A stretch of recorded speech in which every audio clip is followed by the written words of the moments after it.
S'il vous plaît, prends ça. Ça? Et l'autre, oui, tu veux le dégager? Et tu vas le monter. Moi, c'est ma première année que je travaille avec des fleurs. Avant, je faisais plutôt, je nettoyais les voies ferrées de SNCF. Mais je ne sais pas comment ça va se passer. Et je veux dire, j'envisage de continuer de produire des fleurs.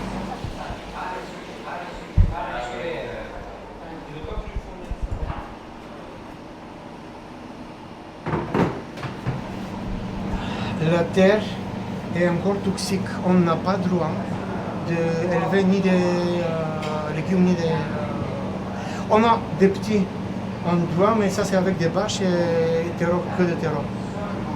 Mais ça, c'est pas notre objet. Si jamais c'est possible, moi je vais élever avec grand plaisir des légumes, mais la terre est toxique. Est-ce que ça va prendre très longtemps? Moi, je ne pense pas qu'on peut le nettoyer entre guillemets. Ils disent que dans 10 ans, avec je ne sais pas quelle technologie, ils vont le faire. Peut-être, mais en tout cas, on ne fait rien pour l'instant. Il y a de la bureaucratie, de je ne sais pas quoi. Dans les projets futurs dans l'âge, je ne sais pas, est-ce que quelqu'un veut produire des légumes et des fruits.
Oui. Regarde, jolie. Ça va t'expliquer. Ça vient, ça vient. Oui. Je m'appelle Madame Sabali Sonka. Je suis salariée à l'âge depuis 16 mars 2020. Avant, je travaillais comme opérateur d'espace vert. Je travaille toujours avec la terre. Je travaille avec les machines, des herbages intérieurs, je fais tout.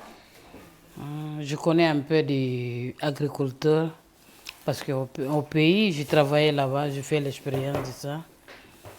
C'est ça qui m'a motivé pour venir à l'âge. C'est quel pays? C'est du Guinée-Bissau. Au pays, on travaille pour nous-mêmes. Parce que l'agriculture là-bas, c'est obligatoire. Et tu vas voir là-bas, depuis un enfant de 8 ans, il fait l'agriculture.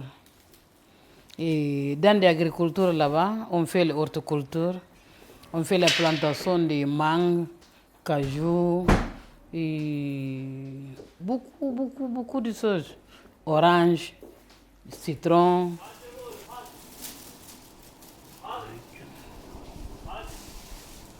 Ici, on plante seulement les fleurs pour que la terre ne soit pas bien préparée pour les légumes.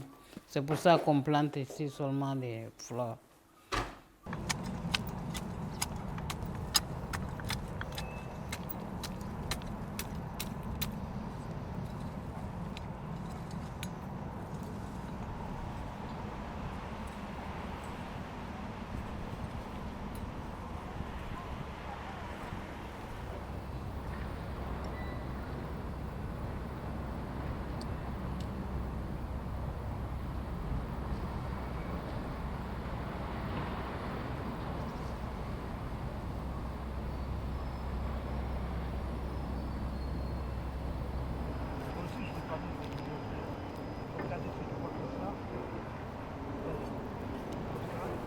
Il y a eu cette volonté du département de récupérer ce terrain qui était occupé depuis les années 50 par les pavés parisiens, puis après par Colas, donc par une société de travaux publics.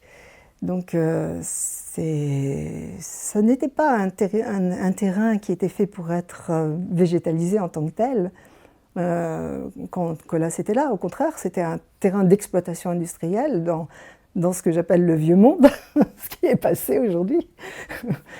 Mais le département a eu cette volonté de relier la pointe nord, qui était donc cette zone protégée, Natura 2000, au reste du parc, en faisant un ensemble. Et ils ont eu cette idée absolument magnifique d'en faire un territoire de découverte, de développement, de recherche autour de la biodiversité. L'âge étant beaucoup dans l'économie sociale et solidaire, travaillant déjà sur l'environnement, a été finalement introduit par cet angle-là sur le projet de l'îlot avec la mission sur les 10 années à venir, eh bien de régénérer ce petit bout de territoire. Et ce qui était effectivement un défi énorme. Il faut imaginer ce petit bout de l'îlot qui était en fait un territoire sec, tassé, tout écrasé, cerné juste d'un collier de verdure, d'arbres, de buissons. C'était assez étonnant, quoi. C'était un paysage pauvre et en même temps on se disait mais qu'est-ce qu'il va devenir aujourd'hui? C'est vrai que quand on voit l'îlot, et ça n'a plus rien à voir, il y a déjà plein d'actions qui se passent un petit peu partout. Il y a les fleurs d'un côté, il y a le compost de l'autre, il y a les plantations d'arbres. On peut imaginer que dans quelques années, oui, il y aura de la vie sur ce territoire.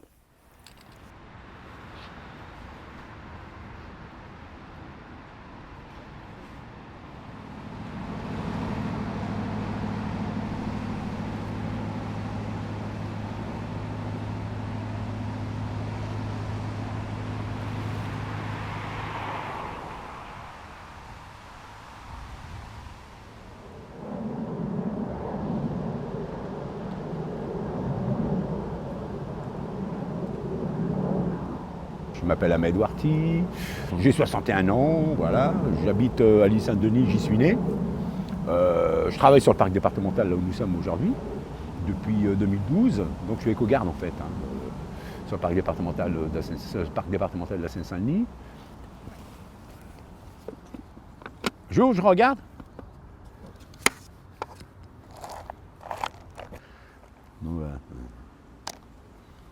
Donc c'est ce qu'on trouve sur l'îlot, ça. C'est pas étonnant. Donc des années de pollution. Voilà. Je ne suis pas spécialiste de toute la pollution terrestre, mais bon, c'est une catastrophe, quoi. Alors, normalement, ça devrait être de la terre tout simplement noire, magnifique, quoi, qui sont bon l'humus. Mais bon. Voilà. De laisser un terrain en friche, une industrie s'installer sur un terrain, rien. Bon, pour ce qui est de l'île Saint-Denis, ce qu'il faut savoir, c'est qu'en fait, au 19e siècle, fin 19e siècle, début 20e, on va dire même des choses comme ça, l'île Saint-Denis, c'est une, la particularité d'être une île uniquement ouverte sur le fleuve. En fait, entre le pont de l'île Saint-Denis et le pont d'Épinay, il y a 150 péniches à marée sur les bords de Seine, et il n'y a que des mariniers. Grosso modo, la grosse activité de cette commune, c'est la voie fluviale, quoi.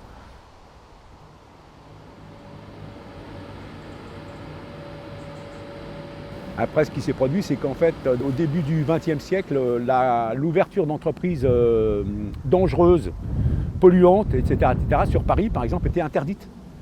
Donc, le seul moyen d'ouvrir une entreprise, des fabriques et des usines dites dangereuses, à cette époque, et polluantes, c'était de les ouvrir en banlieue. Donc, à l'île Saint-Denis, on s'est retrouvé comme ça avec pas mal d'entreprises hyper polluantes. Ah, le désert blanc. Ah, fameux désert blanc.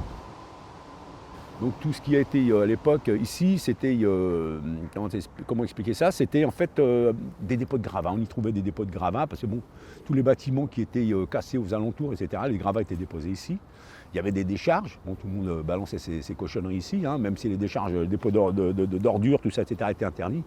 Bon, les gens ne se gênaient pas, tant et si bien qu'il n'y a pas un arbre qui poussait, c'était tout blanc, quoi. Voilà, c'est pour ça qu'on l'appelait le désert blanc. Et donc nous, avec les petits copains, bon, évidemment, on s'y amusait, c'était notre terrain de jeu. On avait pour nous 20 hectares de terrain, quoi. Bon, bref, on y construisait des cabanes, on s'y amusait, puis bon, c'était vraiment aussi un petit peu comme dans le roman de Louis Pergaud, le fameux roman où on parle de la guerre des boutons. Et tout ce terrain, tout cet espace sur les 20 hectares, c'était notre terrain de jeu. On s'amusait là. Voilà. Donc le département de la Seine-Saint-Denis donc, a préempté tout le terrain en 1972. Les travaux pour l'aménagement du parc ont commencé en 1977. Et l'inauguration de la première tranche a eu lieu le 4 juillet 1981. Voilà.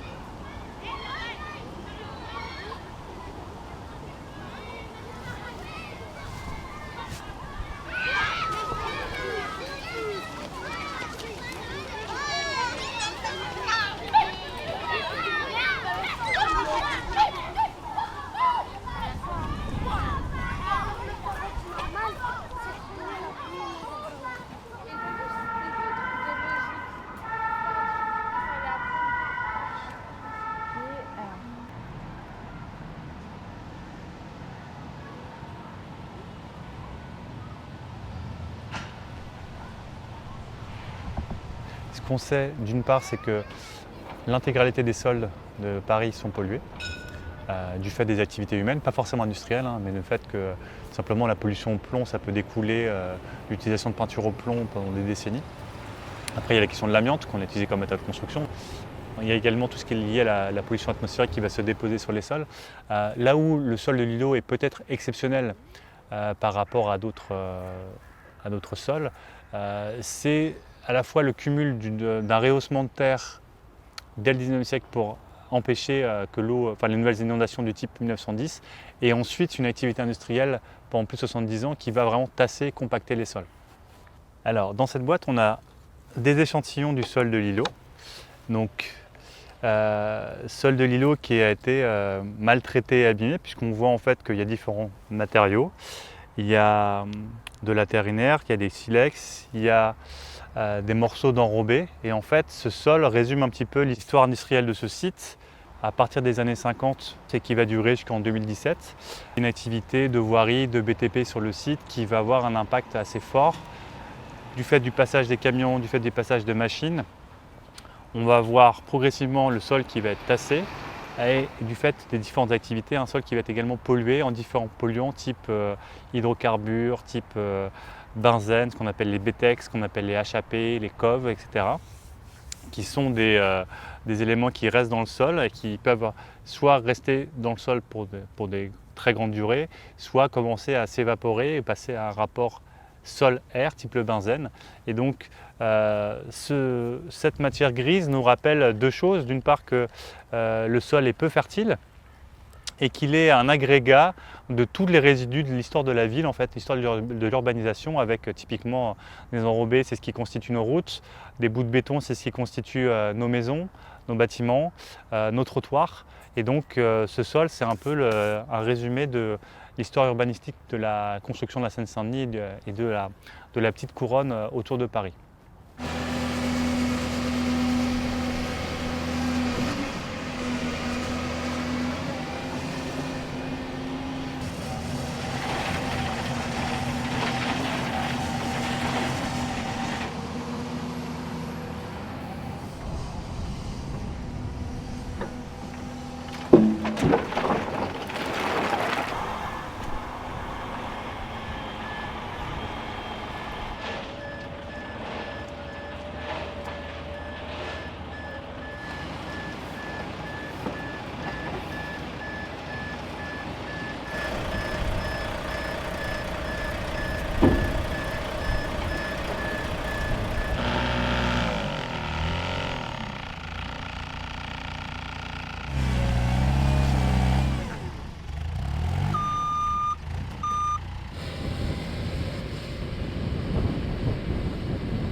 Quoi?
Là c'est fait, hein. Tu mets au milieu du trou. Au milieu du trou, tu mets, regarde, le signe par exemple, tu mets au milieu du trou ici. La ligne. Oui, ça tombe, ça, oui. C'est bon, c'est fait.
C'est encore une boîte.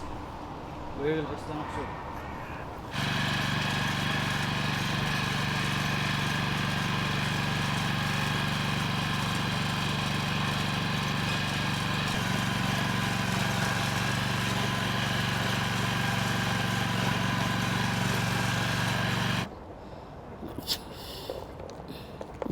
Pour moi, j'appelle ça la terre qui ne sont pas bien. Penso como eu penso que esta era tem pouco de produtos químicos.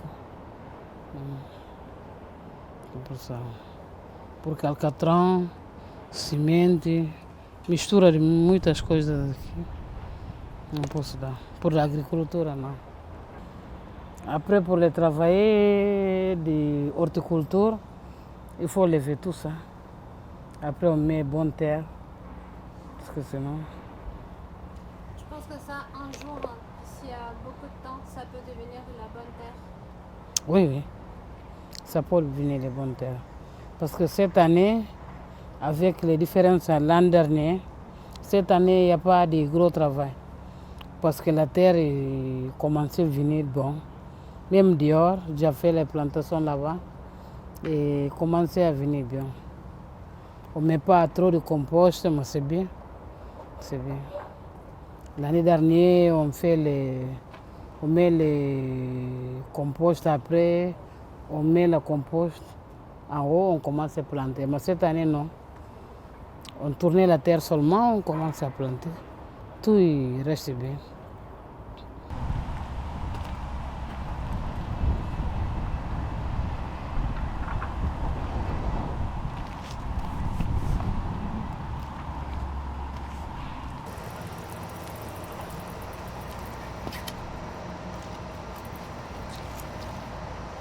Mon travail, c'est aussi d'aller voir un peu comment se présente l'eau sous différentes lumières. Donc j'essaie d'y aller à des moments très différents. J'essaie de suivre aussi les opérations qui sont faites. Je fais de la photo aussi bien par appareil numérique que aussi avec une caméra fournie par le département, une time-lapse qui prend image par image et on essaye de couvrir disons un endroit de l'îlot et voir le développement qui se produit sur cet espace-là. Voilà. Ce que j'aime, c'est aller sur le terrain, sentir le vent, entendre les oiseaux, sentir les bruits autour, les péniches qui passent. Je suis extrêmement heureuse de voir l'évolution du terrain. Si au jour le jour, on a du mal à apercevoir cette évolution, quand on balaye les mois, c'est extraordinaire de voir la différence.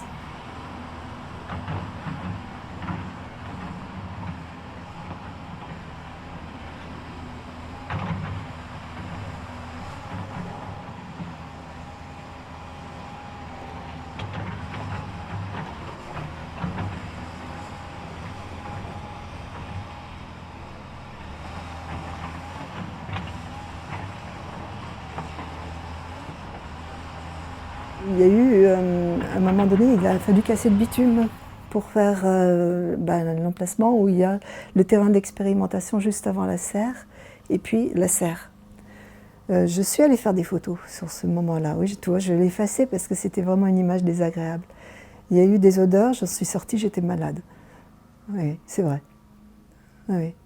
Ça dégage des choses, c'est pas simple, quoi. Oui, ça c'est effectivement, on se retrouve là, dans les matériaux qu'on a trouvés sur l'îlot, la poudre. Ouais, c'est vrai que ça c'est, tu vois, typiquement c'est quand ça sèche, on a ça quoi. Maintenant que c'est un peu décompacté. Quand je reviens de l'îlot, j'en ai partout. Y compris sur l'appareil photo, c'est ça, cette poudre.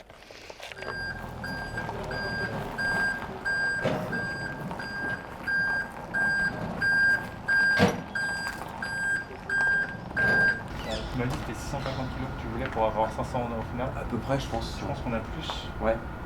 Mais ça servira pour les autres. Exactement, ouais. C'est ce que je me suis dit. Là, c'est pareil, José, il en a pris pour son expérience, il en a peut-être un tout petit peu plus que prévu. Et donc, même chose, ça pourra peut-être servir pour Montreuil ou Bobigny. Okay. Bah, tant mieux, parce qu'au moins tu auras la matière qui sera déjà c'est super. sur site. Ouais, c'est vraiment bien. Comment Ok, et c'est parti. On a une toile, la met un toile, bac donc je pour sais récupérer. ce qu'on avait mis. Alors José arrive.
Hein? Oui, c'est un bon mélange.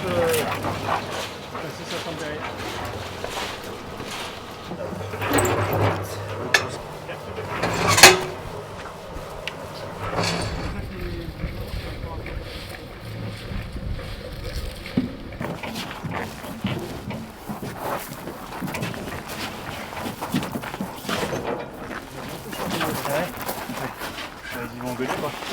Des modules à goder, c'est des graphiques. Je pense qu'ils peuvent mettre 3 ou 4 tonnes.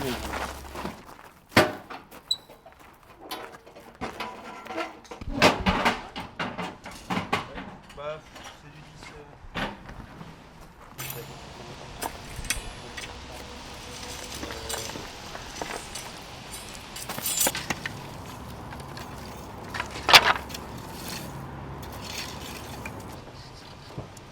Pourquoi entre les deux, idem 1,50 m? Ouais. Non. Dans la largeur, tu veux dire? Ouais, là, la distance. 50 cm. 50 cm, je vais prendre. Mais pour être sûr que de ne pas se planter, il vaut mieux repartir. En partant de là-bas, en fait, on reconstitue et on s'aligne sur ceux qui sont déjà existants.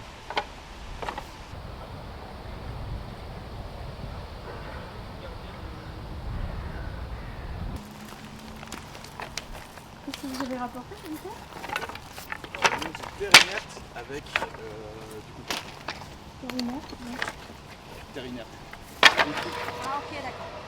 Ah oui, c'était pas. Et a priori, ça, je ne me suis pas trop planté parce que c'est à 10% près. Il aura son microsystème à lui. Comme le projet porte sur le fait de pouvoir cultiver des plantes potagères comestibles sur des terres polluées, l'idée c'est de recycler ces terres excavées du Grand Paris qui sont elles donc non polluées, les mélanger avec du compost pour les revitaliser un tout petit peu et donc tester si une couche de 20 cm ça suffit pour faire pousser et surtout sans pollution en fait. Donc on a 4 sites différents, 3 associations. Plus donc les collègues de l'IRD à Bondy et on va se mettre d'accord sur un calendrier pour faire exactement la même chose au même moment avec les mêmes. Il n'y a que le sol de départ qui change. Le climat va être à peu près le même s'il y a des petits changements. Hein. On est sur une île, c'est différent de Bondy, de Bobigny ou de Montreuil. Donc quasiment tout sera identique. Y compris le protocole. Donc ça veut dire même type de plante se met au même moment avec les mêmes variétés.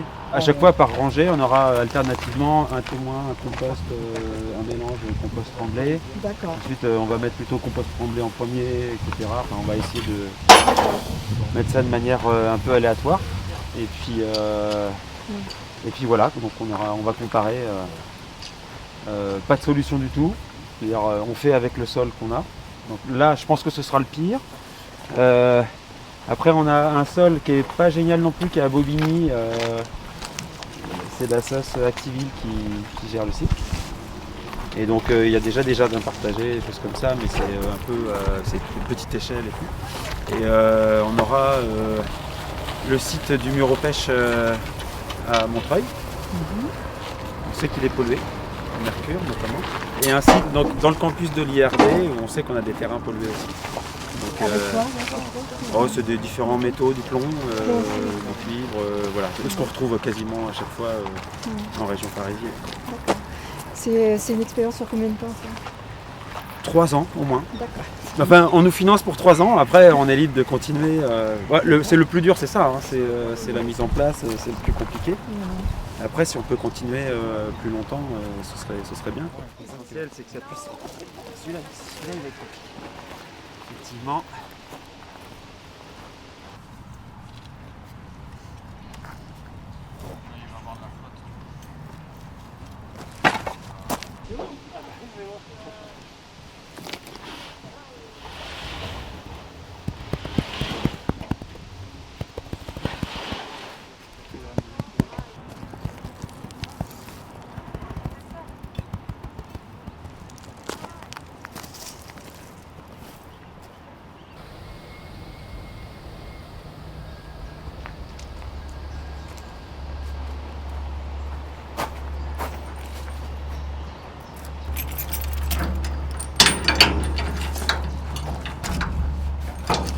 Donc nous quittons le Coudrier pour aller sur le Patis d'Hautefeuille, qui se trouve de l'autre côté du pont à SNCF. Là.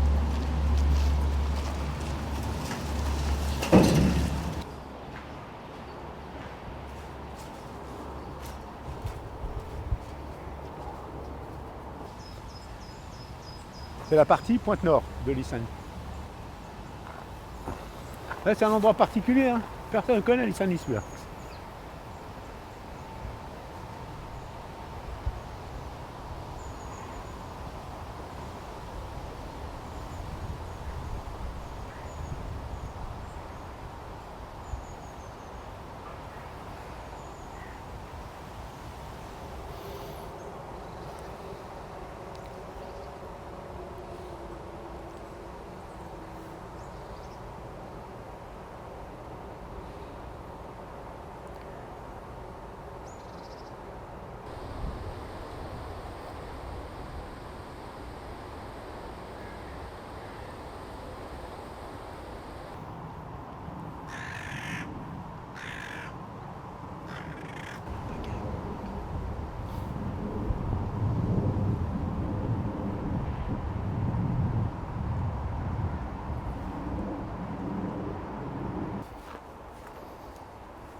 Là, c'est quand même bon, même si c'est légèrement pollué, mais quand même on a le sentiment, regarde. Quand même la terre est, voilà, ici elle a la couleur de la terre, quoi. Ouais, bon, elle est quand même, elle est moins inquiétante que sur l'îlot, quoi. Voilà, regarde cette terre. Puis elles sont bon, comme je disais, quoi. Tu vas en humer un peu. Tu peux même creuser à la main, regarde. Tu vois, il n'y a pas de cailloux, quoi. C'est bon. Regarde, tu vois.